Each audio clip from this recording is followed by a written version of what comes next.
I'm good.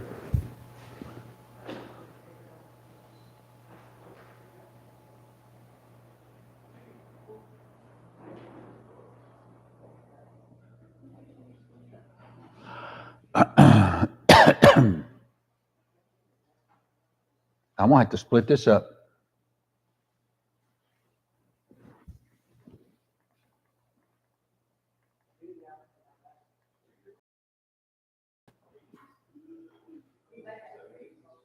So that's where I am.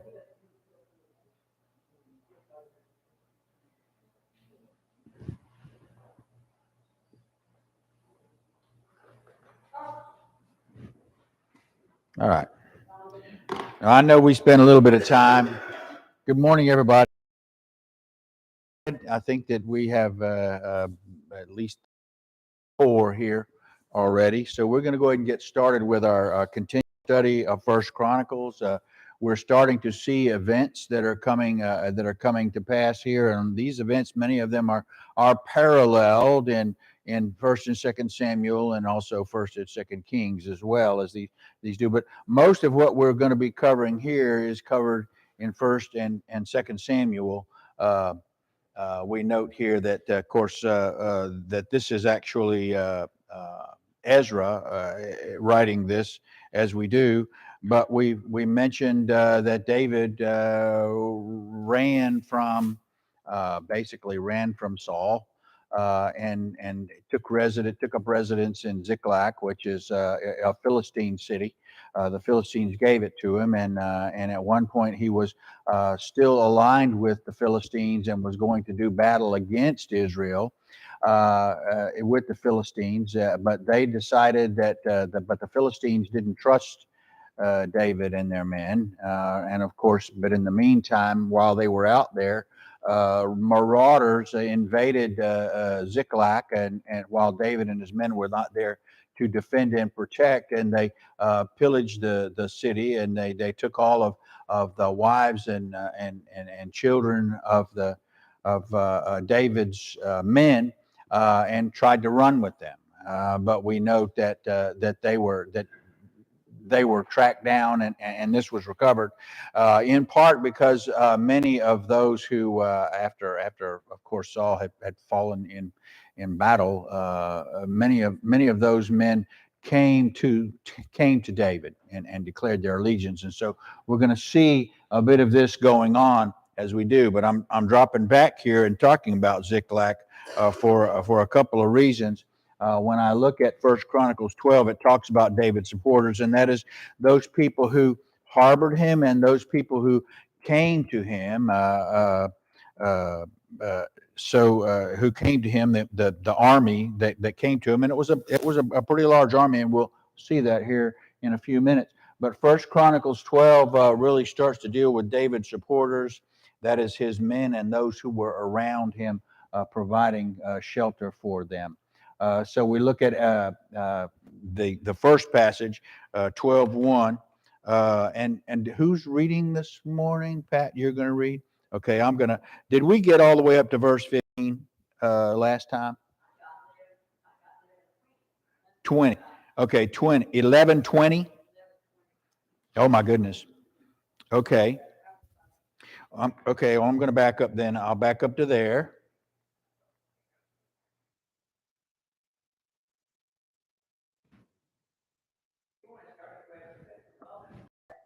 Yeah. Okay. So what we're looking at here is, um, let me see. This is the story we talked about, the story about the account of the Philistine, the men that worked for David, who misunderstood. Basically, he was thinking out loud, boy, it sure would be nice to drink water from the well at Bethlehem, and of course they risked their life and limb to go out there and get the water for him and bring it back. And apparently David was pretty ashamed that he thought out loud and said, well, I appreciate what you've done, but I can't drink this in good conscience, because it'd be, in my mind, basically drinking your blood and your sweat, as they did. And so, but he offered it to the Lord on their behalf.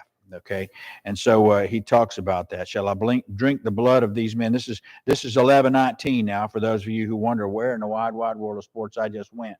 Okay, but then these things did these three mightiest, and then we get to verse 20, and I had 1 Samuel 26 1 through 12 there, but go ahead and read if you will. Read if you will, please, Pat, verse 20 through 20 and 21, please. He was the chief of the three, for lifting up his spear against 300. He slew them, and they had a name among the three.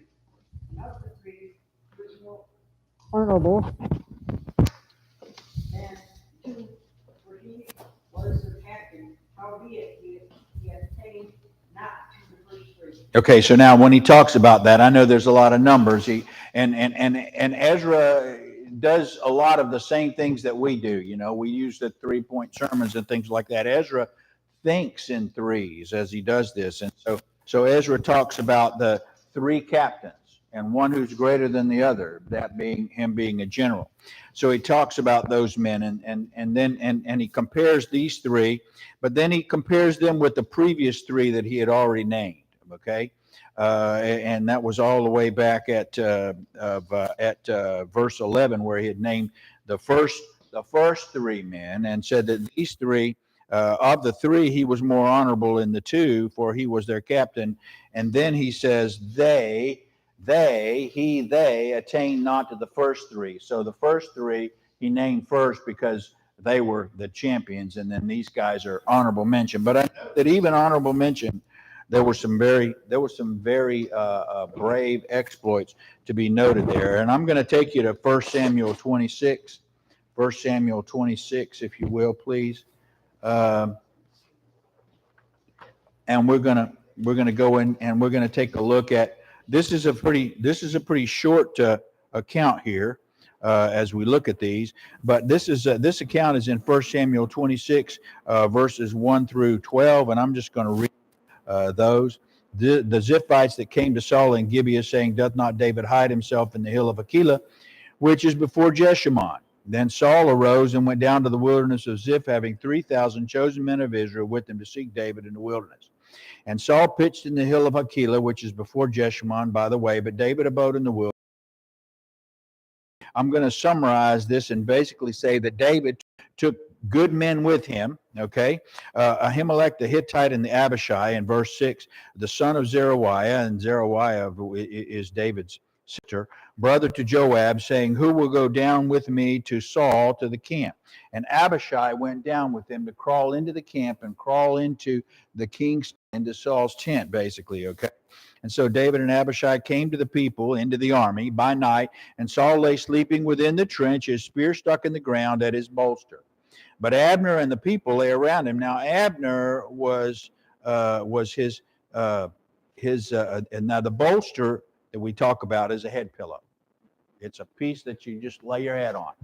All right, it's shaped like the neck, so you prop your neck up, which is actually a very relaxing position. The SEALs do that when they power nap. That's one of those spec ops tricks to allow you to cram 3 hours of sleep into a 15-minute period. But anyway, but Abner and the people lay round about him, and Abner, of course, was responsible for Saul's safety. Okay, then Abishai to David said Abishai to David, "God hath delivered thine enemy into the hand this day, therefore let me smite him, I pray thee, with the spear even to the earth." So Abishai wanted to kill Saul at that point, but David still sees Saul as the king. Okay, and David said, and David was not, even though David knew at that time that he was anointed, he was not going to usurp the throne. He didn't think it was in his power to do so. So God took Saul and his family out of the way for David. All right. And David said to Abishai, "Destroy him not, for who can stretch forth his hand against the Lord's anointed and be guiltless?" David said furthermore, "As the Lord liveth, the Lord shall smite him, or his day shall come to die, or he shall descend into battle and perish." So he says, "I don't want to do this. I'm taking my life in my own hand before the Lord if I kill Saul. And so the Lord forbid that I should stretch forth mine hand against the Lord's anointed." But David took the spear, okay? And cruse of water from Saul's bolster got away from them, and no man saw it, knew it, or awaked. And then David went over to the top of the hill on the other side and shouted out to Saul, I was in your tent. I've got your spear and I've got your water bottle. I could have killed you, but I haven't. Please leave me alone, is basically what he's saying. I'm not your enemy. Okay. So that takes us back to Chronicles, and we look at Abishai, and that's the account there. Abishai is Joab's brother. Joab, of course, became David's right-hand man, and he was perhaps a little less prone to obey David's wishes than Joab. Joab took matters into his own hands a lot of times, and in fact, in direct conflict to David's wishes and David's orders, which of course Joab knew. Eventually, that caught up with Joab, by the way. Of the three, he was more honorable than the two. And then we get to Benaiah, son of Jehoiada. And I don't want to spend a lot of time with these names, but sometimes these names are important. And this passage is important. Particular verse, if you would please, verse 22 through 24, 25. 22 through 25. Benaiah, the son of Jehoiada, the son of a valiant man of Kabez, who had done many acts. He slew 2 lion-like men of Moab. Also he went down and slew a lion in a pit in a snowy day. And he slew an Egyptian man of great stature, 5 cubits high, and in the Egyptian's hand was a spear like a weaver's beam. And he went down with him with a staff, and plucketh the spear out of the Egyptian's hand, and slew him with his own spear. These things did Benaiah, the son of Jehoiada, and he had the name among the. Behold, he was honorable among the 30, but a tree, and David set him over his guard. So this is the third of the second 3 that David names as his Hall of Famers, if you will. Okay, and so it talks about him slewing. Now, I want you to note, he talks about had done many acts, and he slew 2 lion-like men of Moab. Keep that passage in mind, because I think we're going to get to one here shortly, which is going to kind of throw back to that as we look at the descriptions. And I want you to think about lion-like. And then later on, it will talk about a man who had a face like as a lion. Okay, they had faces like as a lion, great soldiers. When you look at a lion with his mane around him and he's snarling at you, one word which would describe him. Brave. Huh? I just said brave. Fierce is the word that comes to mind when you think of being, would you be cornered by a fierce animal? Okay, a fierceness. Okay, so he's talking about epitomizing their fierceness, their ferocity in battle. Okay, and so that's what he's talking about, the fierce fighters, and we're going to see that come back again shortly. But now we'll talk about these things. Did Benaiah, the son of Jehoiada, we talked about that, and then we talk about the valiant men of the armies, and we're not going to spend a lot of time on this genealogy, so I would say we're just going to kind of skip down. But I do note in verse 41 that is listed here. What do you read in verse 41, Pat? Uriah the Hittite, Zabad the son of Ahalai. And that's all you need. Uriah the Hittite. What do we know about Uriah? Not only Uriah, but Uriah was a captain. Okay? Uriah was a captain. Whenever the men were instructed to abandon Uriah, remember that the captains, that those men were willing to give their lives to protect the body, to bring the body home, okay? A captain would be a captain over 100. A general would be a captain over 1,000. And Uriah is a captain over 100. When they abandoned Uriah, they abandoned Uriah's men as well. So there weren't just, let's keep this in perspective. I mean, David had Uriah and killed to protect the knowledge of his relationship with Bathsheba. And you wonder why God took that firstborn child. Because God was not only going to allow David to get away with that. God had that direct operation going on with them at that time. Okay, so let's continue on as we do. We're going to just jump right down to verse 12, to chapter 12, I think, if I can get this to work. It doesn't act like it wants to work now, and I wish I knew why.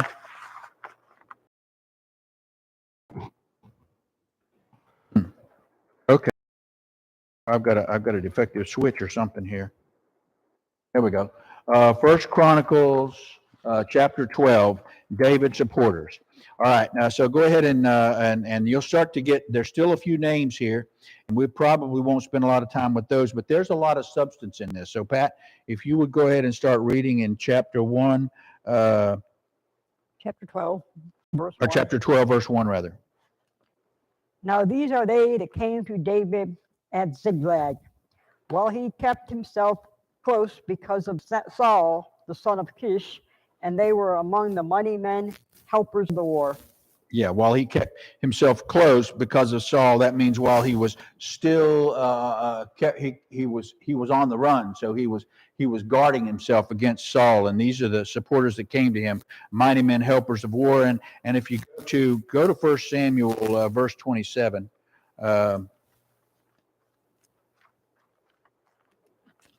I might have if we go here, let me see if I've got, that's all I need right there.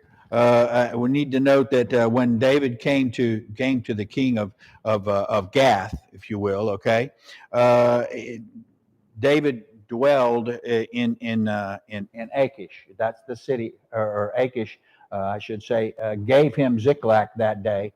Wherefore Ziklag pertaineth unto the kings of Judah unto this day. Now remember, I note that unto this day means while Samuel is yet writing this, okay? It doesn't now, it didn't later on, but at this particular time that Samuel was recording these, David was in Ziklag, okay?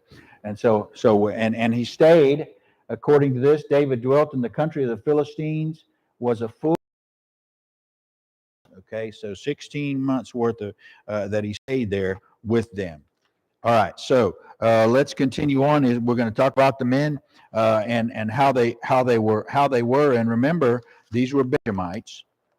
Benjamites were noted for two things. One was that they were excellent with stones and arrows, and the other was there were enough of them that were either left-handed or ambidextrous that they could fight with both hands.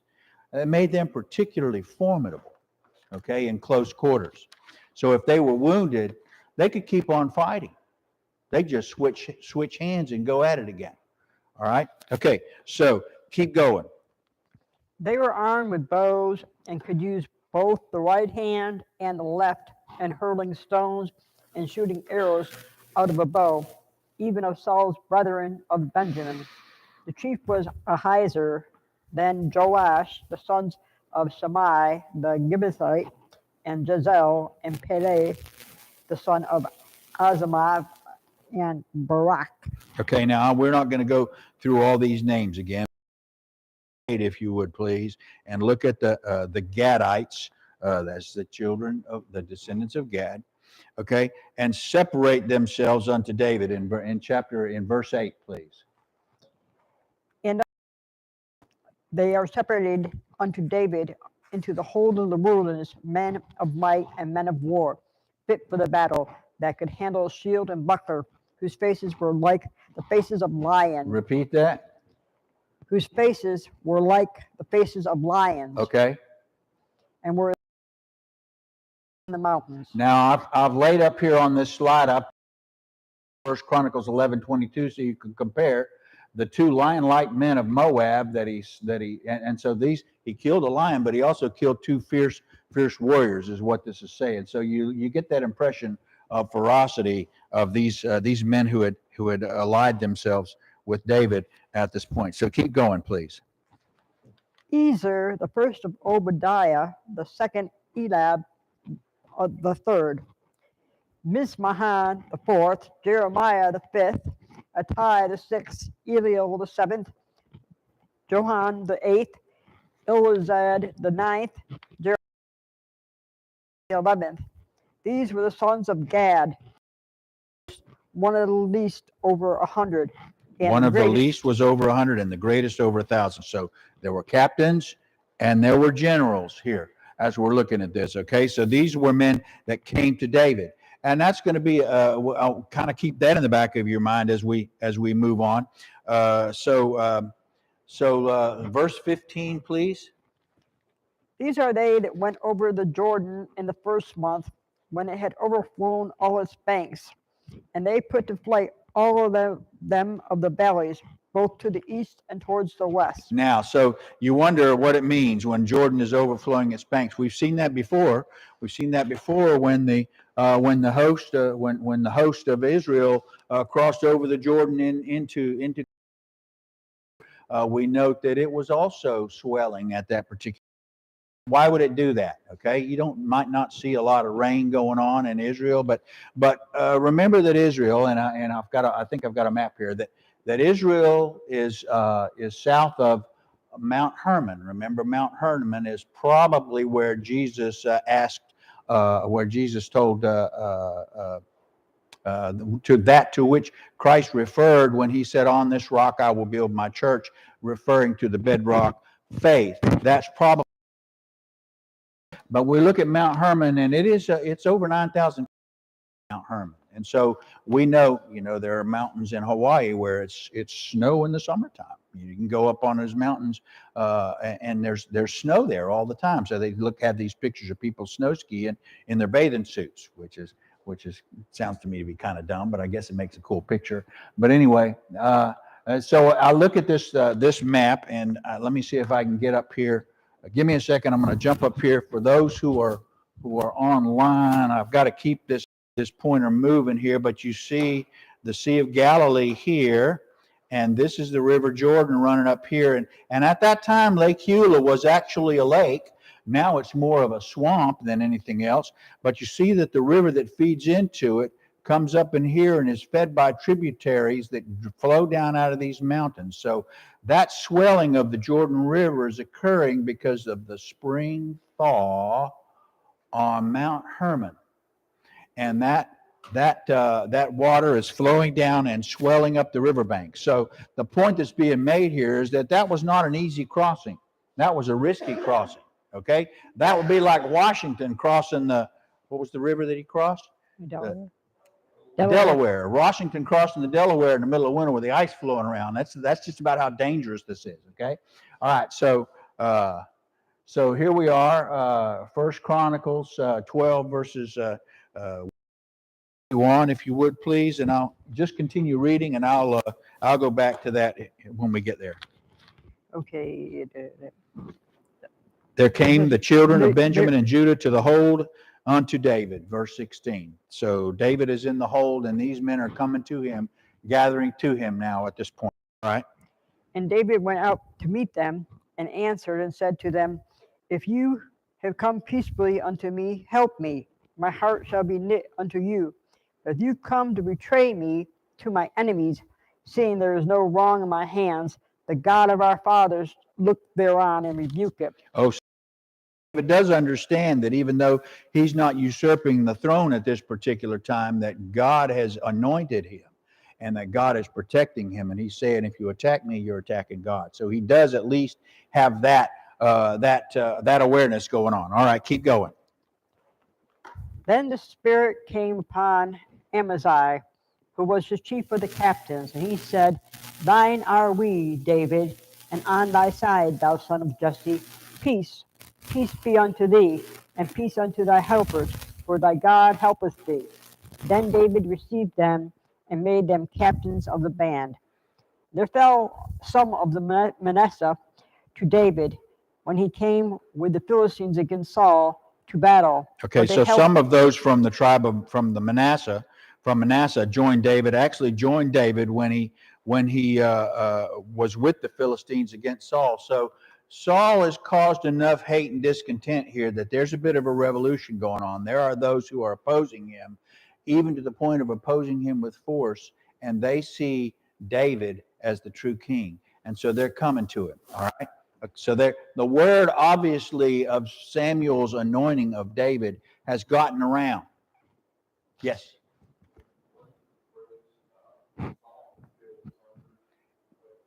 His thousands. 10,000. Yes. So he was a man of great fame. That's one of the reasons Saul was so jealous of him. Saul feared him because he thought, A, he was more powerful, B, more favored by the people, and C, perhaps more favored by God.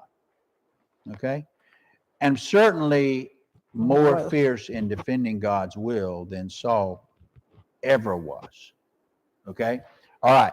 So, but remember that that's what God told them. God told that as a matter of fact, not only did Samuel tell the people when they insisted on a king, but that goes all the way back to Deuteronomy when God, through Moses, told them there's going to be a point in time where you're going to want a king, a human king, as opposed to me, and you're going to walk away from me. And then know that when that happens, and Samuel was literally quoting Moses when he said that he's going to take your children, he's going to press your people into the service that they don't want to do. You're going to regret having a king. That was never my plan. So be careful what you wish for. You might get it. Okay? All right, so keep going, please. And they helped David against the band of rovers, and they were mighty men of valor, and were captains in the host. For at that time, day by day, there came to David to help him, until it was a great host, like the host of God. A great host, like the host of God. Now, keep that thought in mind as we continue on as well. But we're talking about going to Ziklag. Came there, helped David against the band. Remember that account is pretty much all of 1 Samuel 30, where they talk about David going back and finding the marauders and with the men of Manasseh and helped to capture them, to bring the spoils back, to recover their wives and their children and the people that had been taken hostages by them. So that was a great battle, and they continued to track them down after they recovered them. They continued to track them down and left them running back, shooting them as they ran back. Okay, to get away, basically chasing them down. So we're talking about the men that came to help him and their valor. The valor thereof. But now we get to the number of David's men, and I want to note here that this numbering is not the census that David took of his soldiers that got him into so much trouble with God. This is the leaders, the men, the army came, and the leaders, their captains and their generals would come up and present themselves to David and say, I have X number of men with me. But these men are gathering in Hebron to pledge their allegiance and to pledge their desire and their willingness to install David on the throne in Jerusalem. Okay. All right. So, verse 23, continue on here if you would, please. And these are the number of the bands that were ready armed to war, and came to David to Hebron, to turn the kingdom of Saul to him, according to the word of the Lord. The children of Judah that bore shield and spear were 600 and 800 ready armed to the war. 6,800 ready and armed to the war. That's 6,800 of them. All right, keep going. And the children of Simeon, mighty men of valor of the war, 7,100. Of the children of Levi, 4,600. And Jehoiada was the leader of the Aaronites, and with him were 3,700. Now, verses 26 and 27, I don't know if I've put them together here. The elders of Israel. We talk about all the tribes of Israel, but we go to elders of Israel came to the king in Hebron, and David made a league with them. But as we look at verses 26 and 27 here, we note that the children of Levi, that's 4,600, and the leader of the Aaronites with him were 3,700. So we're talking 700 3,700 of the priestly caste, okay, who have gathered together with him and their households, which are there to join him. Okay, so the priestly caste and their family and household totaled 3,700. But then again, there were 4,600 Levites, and remember that the house of Aaron is descendants of Levi.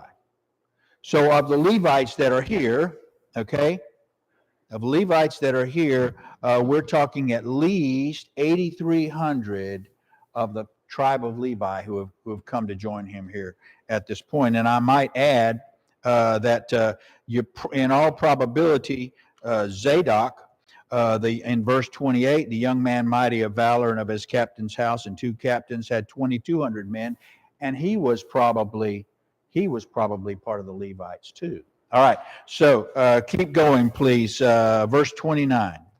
And the children of Benjamin, the kindred of Saul, 3,000, for hitherto the greatest part of them had kept the ward of the house of Saul. So when the house of Saul fell, these men came to him. All right, keep going, please. And 20,800 mighty men of valor, famous fathers, and of the half tribe of Manasseh, 18,000 which were expressed by name to come and make David king. And of the children of Issachar, which were the men of understanding of times to know what Israel ought to do, the heads of them were 200, and all their brethren were at the command. Okay, so let me see here. That's I jumped right through that. Talked about the Benjamites, and they had kept ward with the house of Saul. And remember that house basically had fallen at that time. And the children of Issachar, and these were called men of understanding of the time. They were, you call them wise men, but they were their day. They were astronomers of their day, and they were responsible for making sure that the days and the years were properly reckoned in accordance with the movement of the celestial bodies. I would not call them astrologers, because remember, astrology was basically considered witchcraft. But these were scientists who could plot the days and determine those seasons so that they could lay all that down. Because remember, they didn't have wristwatches and they didn't have atomic clocks. Okay, they had sundials, and so they had to determine their times by keeping track of all of the celestial bodies. Some theorize that that's exactly what Stonehenge was a gigantic clock. Okay, all right. So don't let anybody tell you that man was gradually evolved the capability. The technology has improved, but the methods and the techniques were always a part of man's intelligence. So the evolution, that in and of itself, to me, makes me think twice about those who want to speak about the evolution of mankind as being instead of starting with Adam and Eve, and then the genetic code kind of filtering down after that as it spread. Okay, remember that the gene pool was so pure during the times of Adam and Eve that the families were so small that interbreeding was common. Okay, and remember that interbreeding nowadays, if you look at interbreeding that they do, you see that there's a genetic defect issue that goes on with that. Okay, it doesn't make them stronger. It's negative. There's a negative connotation to it, and that's because the gene pool has broken down over time. That's a discussion for another time. Okay, so we look at these. Where are we now? 33. All right, keep going, please. Of the Zebulun, such as went forth to battle, expert in war, were all instruments more, 50,000 which kept rank. They were of a double. So 50,000 that could keep rank. Now I note that those are the men, but in all probability, their families traveled in many instances with them when they moved in that large rank. And they were not of double heart. Remember, that's what James talks about, being of one mind. Don't be double-minded, dipsukos. They were dedicated. They were dedicated to committed and they were dedicated to each other and also now to David and therefore and to God. All right, so keep going, please. And of Naphtali, 1,000 captains, and with them sword and spear, 37,000. And of the Danites, expert in war, 28,600. And of Asher, subject of war, 2,000. And on the other side of Jordan, in the Gadites, and half the tribe of Manasseh, and all men of instruments of war, for the battle 120,000. And these men of war, but to keep them chained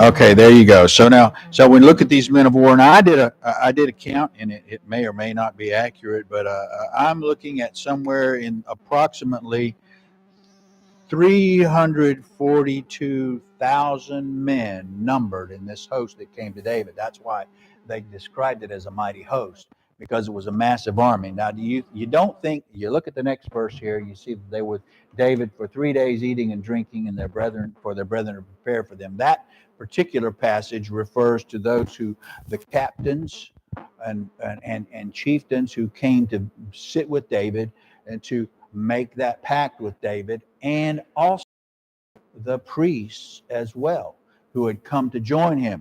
Now, the men were encamped, and that was an awful lot to do. There was an awful lot to support them. But if you go to the next verse, you'll see that they were taken care of too. So keep going, please.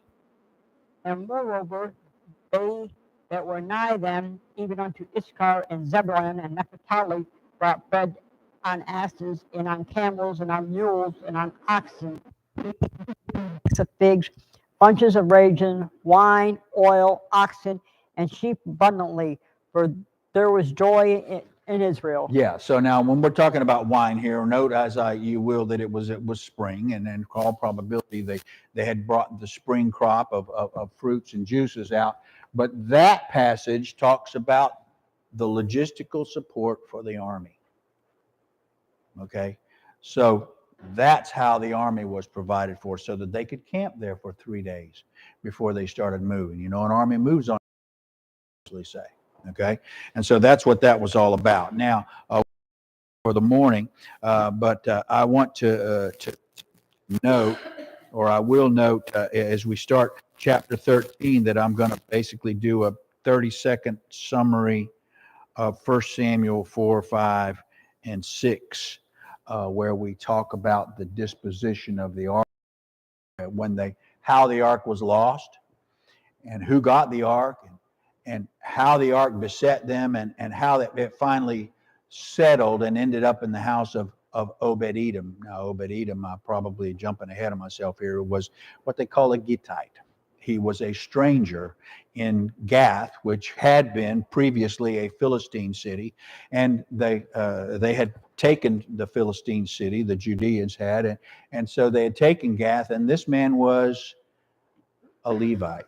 Furthermore, he was the priestly caste of Levites.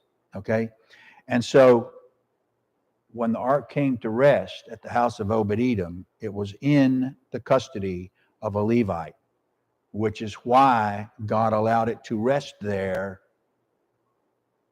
But we'll note that there were some mishaps along the way, some very priceless, some very costly ones.